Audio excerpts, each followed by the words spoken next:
How does the musician in you see AI shaping up or beginning to, let's say, churn out music? As a musician, probably my heart is saying, okay, this will never happen. We have control of the emotions we want to create through music. But I think my mind is probably telling me, okay, this is happening. It's gonna happen soon. I did experiment a lot with Suno AI.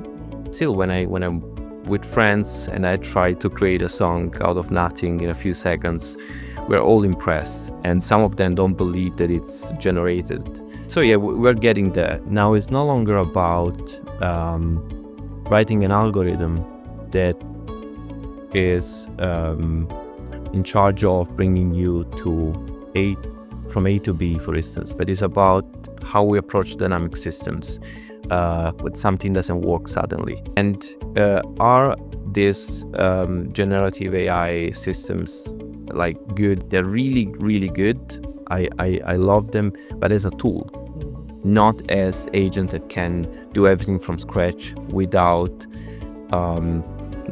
without an expert looking at the output.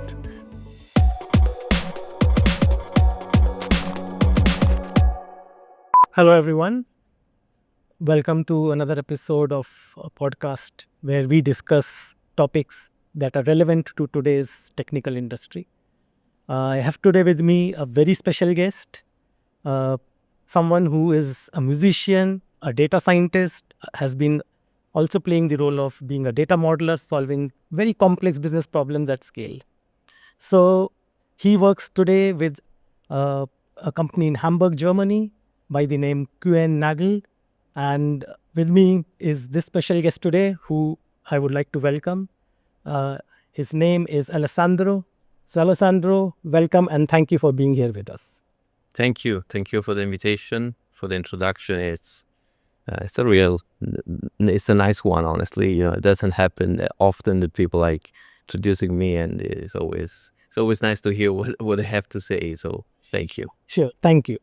So Alessandro, I would want to ask you, first question would be to the musician in you. How does the musician in you see AI shaping up or beginning to, let's say, churn out music? Is it going to remain confined to just learning from the samples or the training data, or would we see some real music that somebody or anybody can appreciate? Yeah. Thanks for the question. We're definitely starting with a very interesting question, and I think that as a musician, probably my heart is saying, okay, this will never happen. We have control of the emotions we want to create through music, and that's what I try to do. That's what I feel. But I think my mind is probably telling me, okay, this is happening. It's gonna happen soon. That at some point things will change dramatically, probably, and same problem as the LLMs. At some point, I guess we will find a way to create knowledge, and this will also apply to music. I'm still very attached to the emotions that music, that songs, and composing a song and all the process behind creating a song, like that kind of effect that those emotions have on me. I'm still attached to that, but I also believe that things will change very soon. I did experiment a lot with Suno AI. It's a very famous tool for generating songs, music in general, and I was impressed. Of course, once I started using the tool more and more, I realized that there were a lot of artifacts in the songs. But still, when I'm with friends and I try to create a song out of nothing in a few seconds, we're all impressed, and some of them don't believe that it's generated. Yeah. So yeah, we're getting there. In addition to this, I also want to say that it's not the first time we're using AI in music production. I mean, I see that probably many of the songs that we hear, pop songs that we hear today, they have the pop stars in front of the songs and whatever happens behind. but there is a lot of marketing analytics, data analysis to understand what are the preferences of people. So using AI and data science in general is not something new. We're doing this already. But yeah, I think it's highly connected to how we can create knowledge out of nothing. Because for now, it's all about reusing patterns from other songs. But at the same time, this is also what I do when I try to compose a new song. I use patterns from uh, things that I heard in the past. Like, of course, there is a personal touch, but yeah, if you hear, if you listen to a couple of my songs, it will probably be like, okay, this reminds me this artist or something like Oh, this. nice. And it makes sense, It's like, Yeah. it makes total sense. Oh, Yeah. great, actually. Yeah, I didn't know that you have songs recorded, so maybe you should send me some of those sometime. All right, so let me move on to something more beyond this. What, problems do you think, and if I were to ask you to choose maybe one or two that you'll really like, that you think are within our reach of solving now, with the advances that we see in the AI, Gen AI space, that you think were probably not even comprehensible, let's say a few years back? I see that, and this is probably something I will put a lot of like attention on probably during the podcast if we continue with this topic. I see that the way we approach dynamic systems is different now. Now it's no longer about writing an algorithm that is in charge of bringing you to A from A to B, for instance. Let's say it's a routing algorithm, you want to go from A to B. It's no longer about that, but it's about how we approach dynamic systems. Because before it was really complicated to write algorithms that were able to move in a dynamic systems and know what to do next when something doesn't work suddenly. One example is, let's say you're stuck in traffic jam and you want to write an algorithm, you want to write the steps that are going to help you to go from A to B to C. What if something happens in the middle? We're talking about a dynamic system with a lot of rules, constraints, and agents, right? Agents is not a new terminology. I mean, we're talking about agents also years ago. What happens if you want to do that and something suddenly stops your car, or perhaps there is some sort of event that you didn't take into account when you wrote the algorithm? Well, that is going to break your deterministic solution. But now, thanks to the LLM, we're able to reason about that event and perhaps change the way our algorithm will work. So our algorithm, our solution will adapt to the system. And I think this is what is changing now. The way we look at dynamic systems. Now we can do more, and we're doing more because of LLMs. And when I say because of LLMs, I'm talking about the reasoning core behind all these new solutions that we see around. And that's the main core in the end. Get it. Great. No, you talked about, how some of these problems are beginning to become more and more, let's say, within our reach. A related and maybe a deeper question that probably comes from here is, how important do you think is the knowledge of core fundamental mathematics like linear algebra, trigonometry, probability, statistics, really in terms in how we, let's say, today think about machine learning? With the ease of being able to spin up any model today, I think every one of us can now easily maybe claim to at least have some comprehension of how data science really works, and maybe can maybe start attempting to solve certain problems by maybe fixing some of the knobs that are easily available to me, whether it is about temperature, whether it's about top p parameters or top k parameters, and the likes. But how important do you think, for somebody who is new to this, are some of those core foundational mathematical concepts? Yeah. It's a tricky question because I should definitely say that these concepts are important. I studied these concepts for years. So saying that they're not important now, it's it doesn't really play well with my career. But things are changing very fast, and this the way I see it is that it's about creating new layers of abstraction.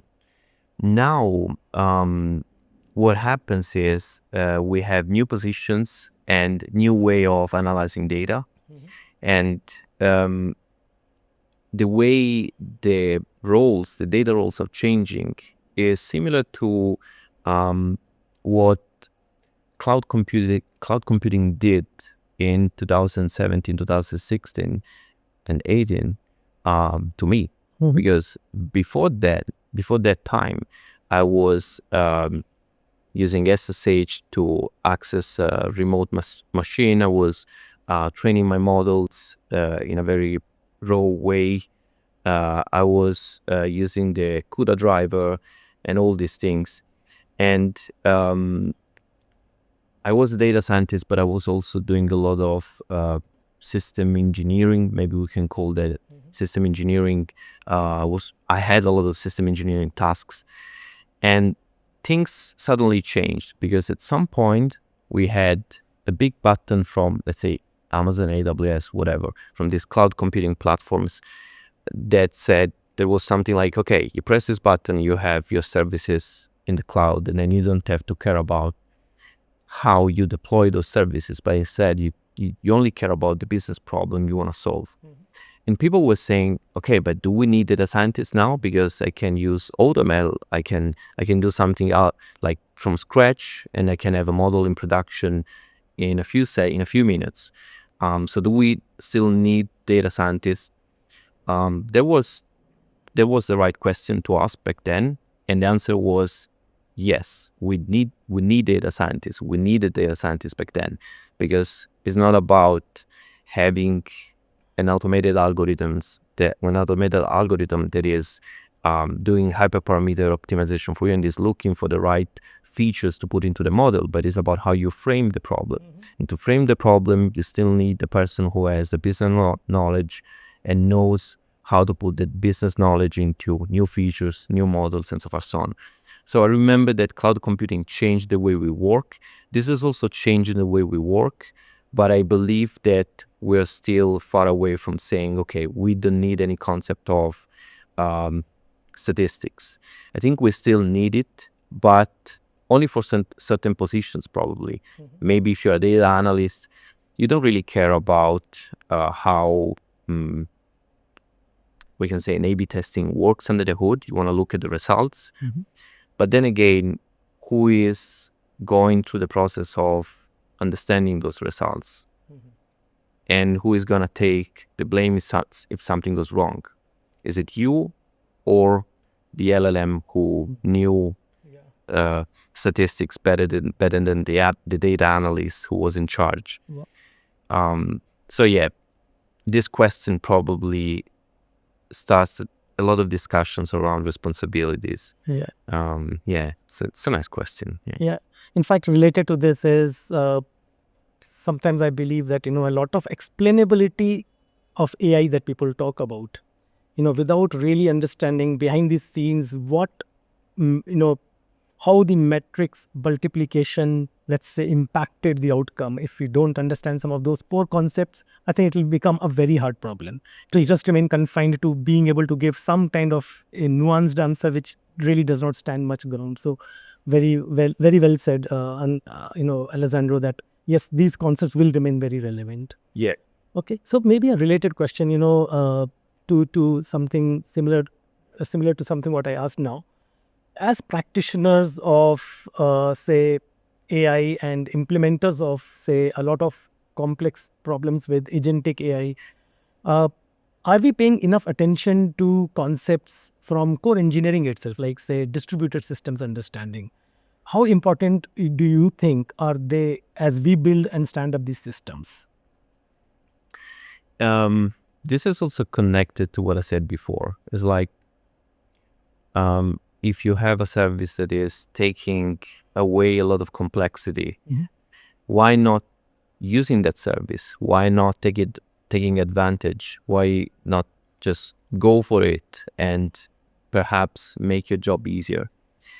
Doesn't mean that we don't need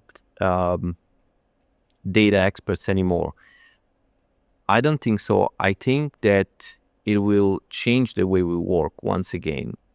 But when it's about, since you mentioned that, when it's about distributed systems,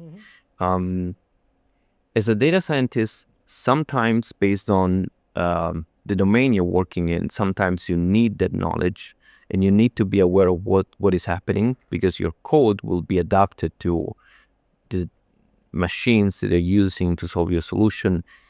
In some other cases, you don't have to. If we want to go, since I'm an engineer, if we want to go like deep into details, into some examples, we can think of. I get these questions often, like, when do I have to use PySpark and when do I have to use Python compared to libraries like Polars, for instance, which is implemented with Rust. Yeah.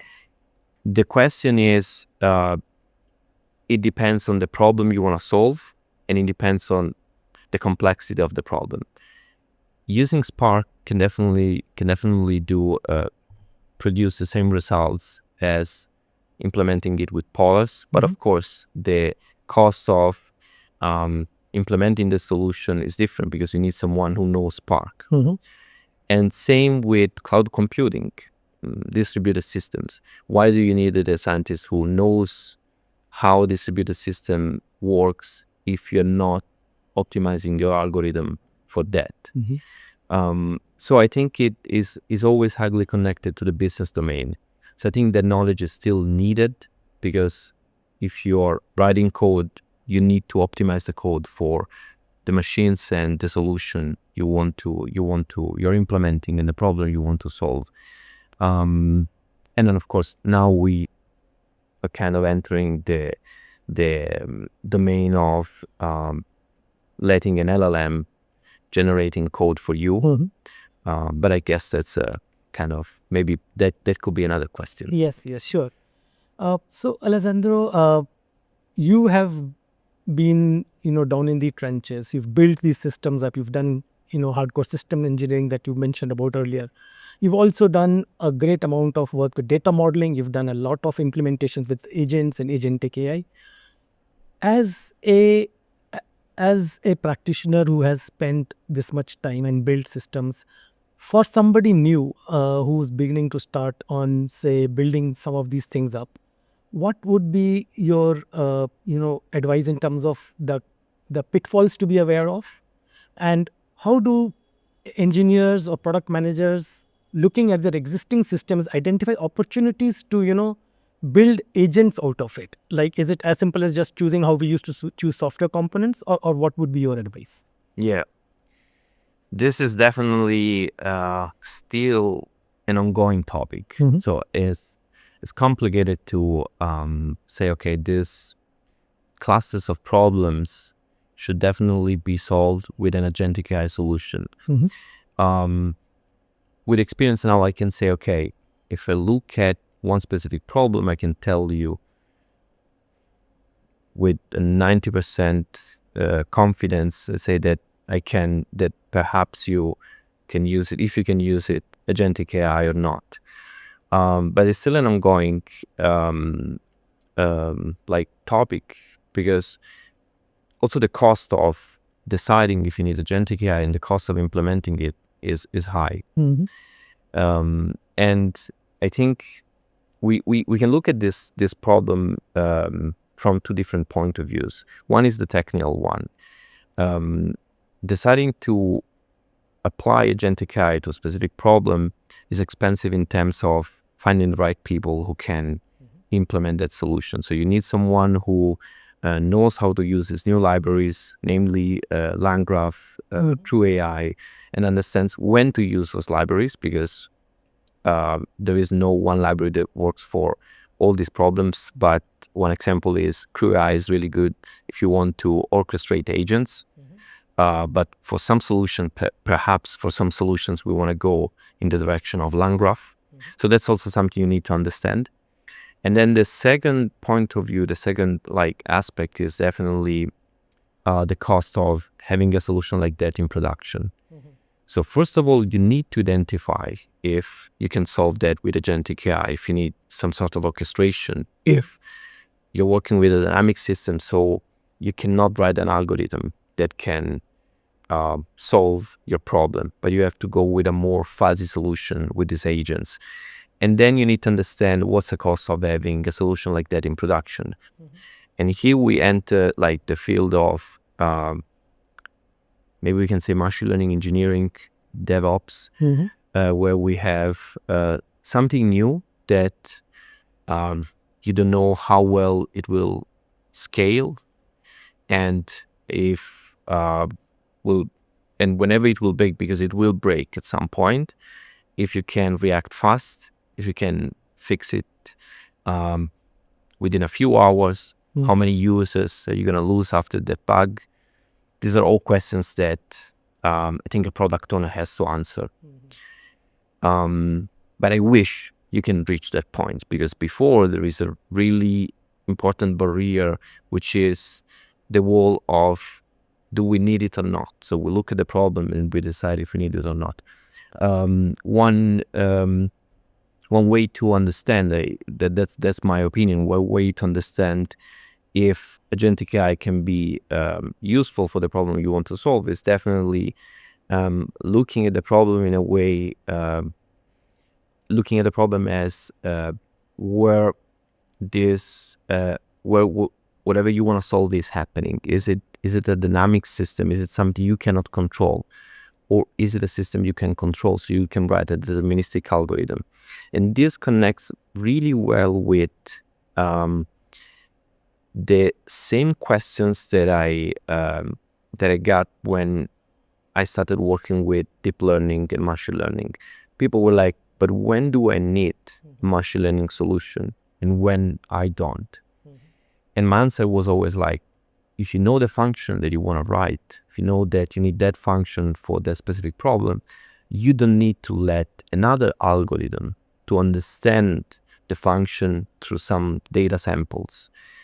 Don't go through that process, because it will be fuzzy and you need, of course, high data quality, also for LLMs and agents.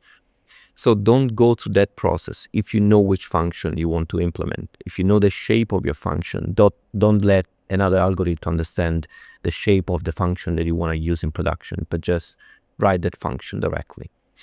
So once again, even in the LLMs, generative AI era, we're dealing with fuzzy solutions, which is fine, because these are solutions that have to be applied in very dynamic systems.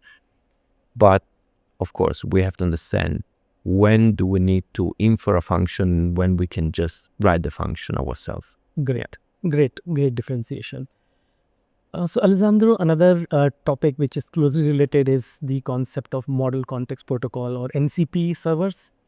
Now, with the world of APIs, it was probably easy to, remove an API by deprecating it, making it backward compatible.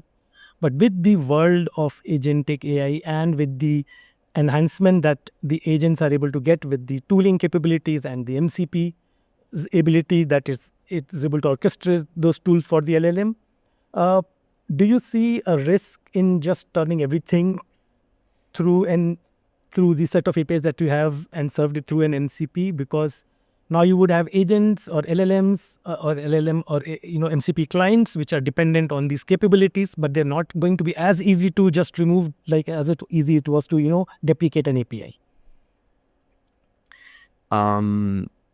MCP for me is a very simple concept. The way I like to explain MCP, which is I see a lot of marketing around it, which is fine. I mean, marketing is also paying our bills sometimes. I'm completely fine with that. But as engineer, the way I like to explain MCP is, imagine like a bunch of laptops TVs, the printer, and some other devices, all connected to your router at your place, at your flat, in your flat. All these devices can communicate through protocols. And the reason why we have these protocols is because then industries, all these companies producing laptops and so forth, so on, they have an agreement in terms of, okay, once we put this in our local network, we know how this device will communicate with the other devices because we have a protocol. So we have some standards. This is what we do with MCP. From my point of view, from the point of view of an engineer, a software engineer, it's important because I can use different libraries, different tools, and I know that there would be a protocol that I can rely on and I can exploit whenever. Maybe exploit is not a good word, but let's say I can exploit whenever I want to build something that can communicate with other agents, services, and so forth, so on. The first time I heard about MCP, I was like, okay, we have services, we have APIs. It's not the first time we go in that direction. So why exactly there is so much hype about that? And I believe it's not just marketing. I believe it's about creating a protocol and letting everyone knows that we can use that protocol. And I think that's really important. It's like, what if at some point a company says, I don't want to create USBs like with this shape, with this protocol, but I want to make something completely different. They can do it, but they will probably fail. They will probably, like, no one will buy those devices because the laptops cannot accommodate that device. And this is the same with MCP. We need a protocol. We need something that let us use all these tools and agents that are going to be interconnected. So I like the idea. Still, I believe there is a lot of hype around it, probably too much because it's just a protocol. I've never seen anyone being so hyped for this LAN protocol, local, like, I don't know.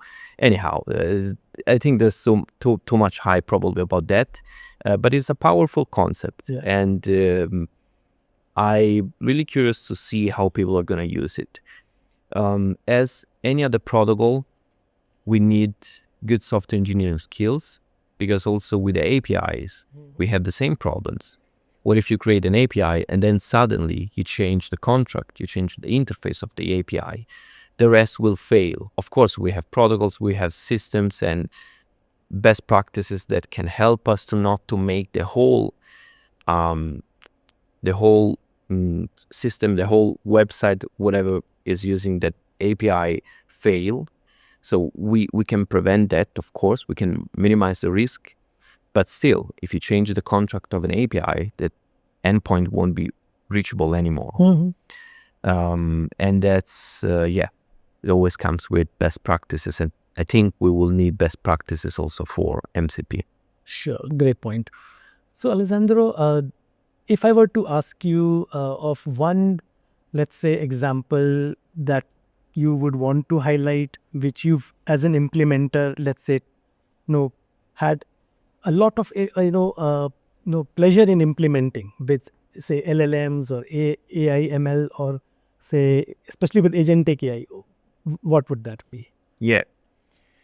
Definitely, I see a huge benefit when it comes with when it's about solving problems that are not, that are clearly that cannot be solved with a deterministic solution and requires you to go in the direction of orchestrating multiple agents or services, whatever.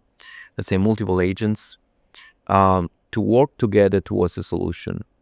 One example that I did use often during my latest workshops is a way, like a very nice way I implemented to basically plan my ski trips.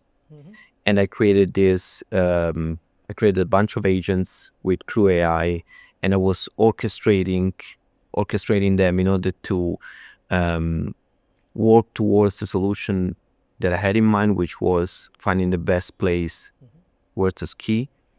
And the interesting points about this solution, about the problem that I want to solve, were, first of all, you need to take care of the constraints. There were a lot of constraints in that problem. That's why I'm talking about a dynamic system. Constraints like I'm flying from Hamburg, another friend is flying from Madrid, another one is flying from Italy. We want to go to the same place, and then we all have different ski levels. We want to find the best renting place, but also we want to find a renting shop that is close to the slopes.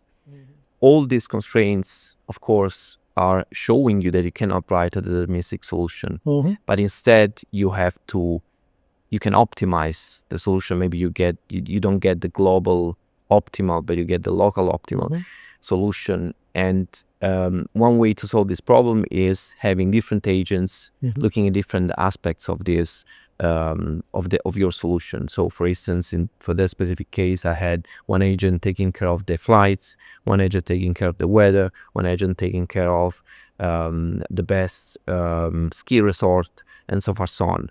And then I had a couple of constraints, like, okay, don't go, actually one big constraint, which was don't go over this budget. This is really important. And I was orchestrating these agents in a very hierarchical way. So there was a manager on top of them. And this is a really nice concept that belongs to Crew AI. And the manager was forcing the underlying agents to follow that constraint. And it was making sure that whatever they were doing, the total amount of money we were about to spend was not over a certain amount. And you see that if you want to write an algorithm that does this, it can be very complicated. And probably there are many solutions. So it's an optimization problem. And for this kind of solutions, if you have this mindset, you can definitely leverage the usage of agent. And once again, why now? Because to me, agents, maybe agentic AI is a new terminology, but agents was something I was studying also years ago when I was looking at dynamic systems. What did change? Why are we talking about agents now? Why these solutions like exciting now? And we say, okay, I want to use agentic AI. It's because of LLMs. LLMs are the core thinking process of these agents. So the agents know how to move, how to walk these dynamic systems because of this thinking process unit under the hood, which is the LLM. Yes. So that's going to maybe bring me to another related question. See, we talked about a problem that you solved, which is, say, a single constraint problem, like, say, where you said that you gave the problem of budget management to the planner or the manager agent. Now, in the examples of true optimization problems, which are pretty complex, like, say, multi-objective, multi-constraint problem, where, let's say, I might have had to, let's say, figure out saying that, hey, remain within this budget, but also make sure that we get maximum time, let's say, with during the sport, or let's say, and also make sure that, we wind up within, say, this many number of hours during the day, don't exceed this many number of hours of an activity. Do you think are those problems already within the reach, or do you think, with the LLMs also playing the significant role here, as I understand, do you think we are already there, or it would still take some time to get to attacking those kind of problems? I think we will always get an answer from these systems. That's the problem. The problem is this probabilistic thinking process unit we have under the hood. So LLMs, since now we don't really think about LLMs anymore, but we think about agents. Even when you use ChatGPT, you're not really using the LLM directly, but there are like a bunch of agents like thinking and doing a lot of stuff under the hood. LLMs will always give you an answer. So the problem with these systems is that, and then I will answer your question. The problem with these systems is that they will always give you an answer. And when it comes with complex problems, then you will see the people will be disappointed, because they're like, okay, I gave this really complex mathematical problem to an LLM or to a bunch of agents, and I was really disappointed because they did give me an answer. I did get an answer out of this system, but it was completely all over the place. And that's a limitation of these systems. So LLMs will always give you an answer. And we usually talk about hallucinations, but it's not really about hallucinating. It's about this probabilistic systems always giving you something. So I don't think that now we're able to solve all those complex problems. I think we still have to work on them. But the way we're gonna work on the solutions and the way we are gonna approach those problems is different. I think we can do it faster. I think we can have. I saw a lot of people working on in the information retrieval industry using LLMs to do a lot of tests that we're not able to do before. So definitely, they're not asking the LLMs to solve that problem for them, but they're saying, okay, I have a mathematical problem, I'm writing an algorithm, and now I'm using the agents to do a lot of testing and to do a lot of simulations. That's a smart way to use these systems, not, hey, I'm giving you all the things that I have. I'm giving you a bunch of tokens. Please give me the answer.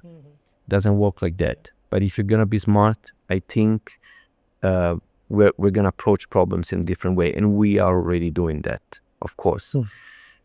But at the same time, as I saw with machine learning algorithms, we're also using LLMs in a very kind of useless way. But I think it's part of the game. It's part of the learning process, yes. probably. Very true. Yeah.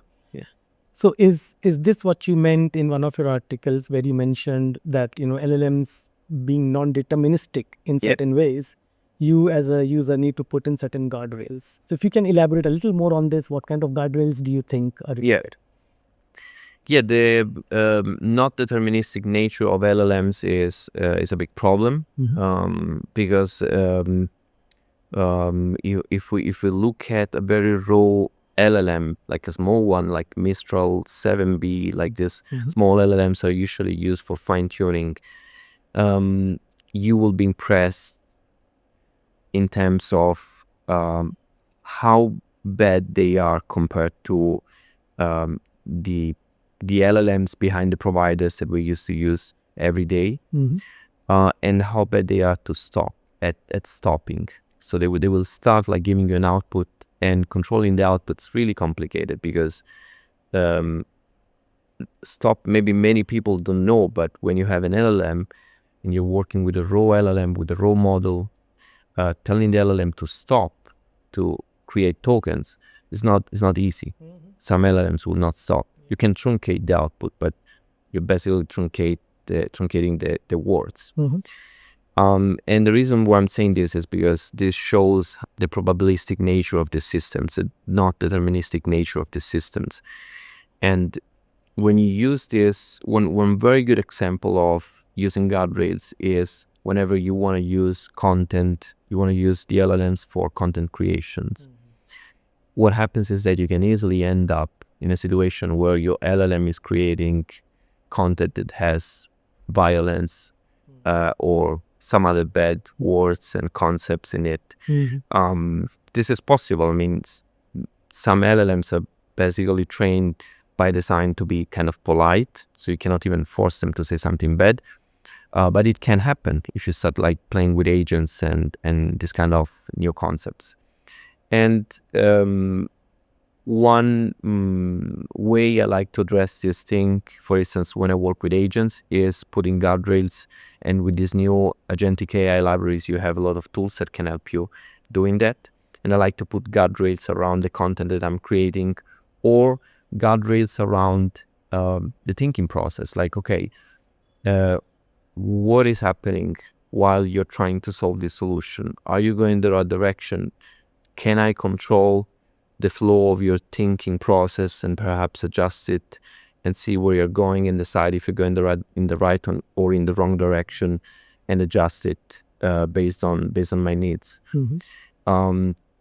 Yeah, so guardrails are really important. As I say, there are a lot of guardrails also in the LLMs by design, but then when you're working with agents, you have a new layer on top of LLMs, and you also need guardrails there.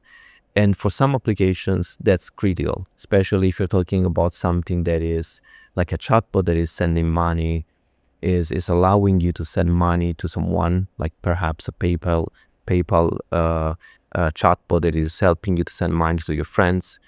That's critical. I mean, you can easily inject something into the prompt and uh, I don't know, like get more money than the money you have on your bank account. How do you address those problems? You work with guardrails, so you need to understand the underlying systems, and that's something like a data scientist, a data expert has to do. Definitely, you don't want to ask an LLM about that. Sure, great. All right, Alessandro, then let me maybe come to my last question to you. So I was reading, it's a quote or a statement from one of the online pieces that I was reading. It said that by 2026, the highest paid programmers won't be writing a single line of code.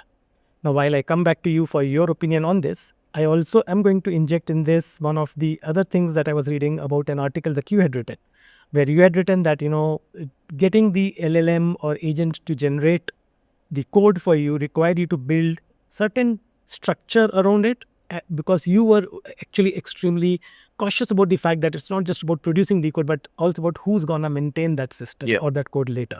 So as you bring these two statements together, I would love to hear your views on, are we getting to that state by 2026 itself? Two, is it just going to be all about saying the highest paid programmers wouldn't would the value get to the level where core engineering hygiene about how do you modularize your code, how do you make it maintainable, is going to become is going to be the core thing, and coding will not be, or programming will not be, and what would be your views about Yeah. this? Well, this is $1 million question probably.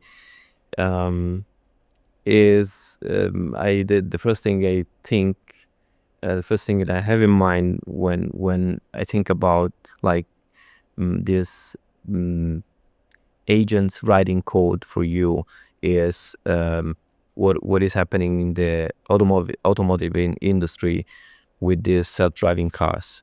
Hmm. Self-driving cars has been is not a new concept. It's been a while that we have this technology around.